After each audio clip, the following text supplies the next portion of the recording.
একদিন প্রশ্ন করে কোহে তোরে মুসা খোদাকে, ওগো মুসা খোদাকে, বলো আমার সাথে কে রবে ওই তোমার জান্নাতে, বলো আমার সাথে কে রবে ওই তোমার জান্নাতে। আল্লাহ বলে শোনো মুসা, তোমার সাথী হবে যে, তোমার কাঁধে কাঁধ মিলিয়ে যাবে সে জান্নাতে। বলে মুসা আল্লাহ গো সেই মহান ব্যক্তিকে, যে আমার সাথে জান্নাতে যাবে, তার আমল কি আছে, তার নাম শুনে তুমি যেন, ও তার নাম শুনে তুমি যেন পড়ো না চিন্তাতে, ও তার নাম শুনে তুমি যেন পড়ো না চিন্তাতে। এক কষায় তোমার সাথী হবে আমার জান্নাতে, এক কষায় তোমার সাথী হবে আমার জান্নাতে।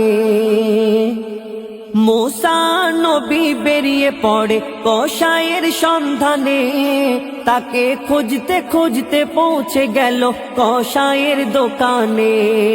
মুসা বলে ও ভাই কষায়, তোমার মেহমান হতে চায়।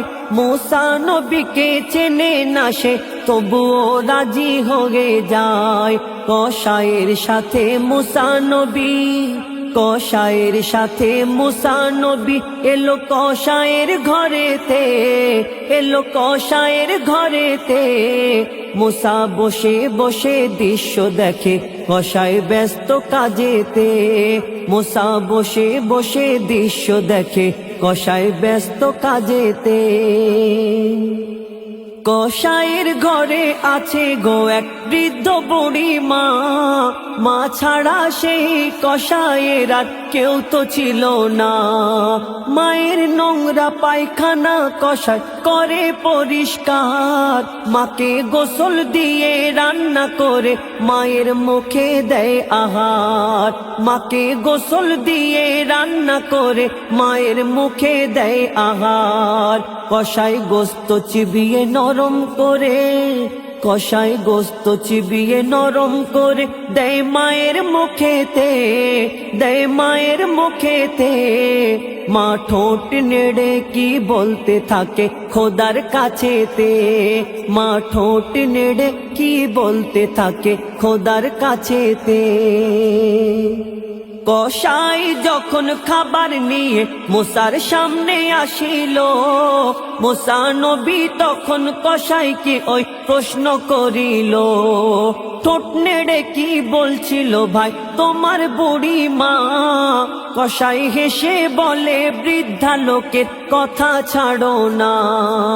মুসা বলে, ও ভাই কষাই বলতে হবে তোমাকে, বলে এই জামানার নবীর সাথে ছেলেকে রেখো জান্নাতে। এই কথা শুনে মুসা নবী, এই কথা শুনে মুসা নবী ঝুঁকিল সিজদাতে, ঝুঁকিল সিজদাতে। এক কষাই নবীর সাথী হলো মায়ের দোয়াতে। মইদুল ইসলাম মায়ের সেবা করো গো দুনিয়াতে, তোর মায়ের দোয়ায় থাকবি রে তুই খোদার জান্নাতে, ও তোর মায়ের দোয়ায় থাকবি রে তুই খোদার জান্নাতে।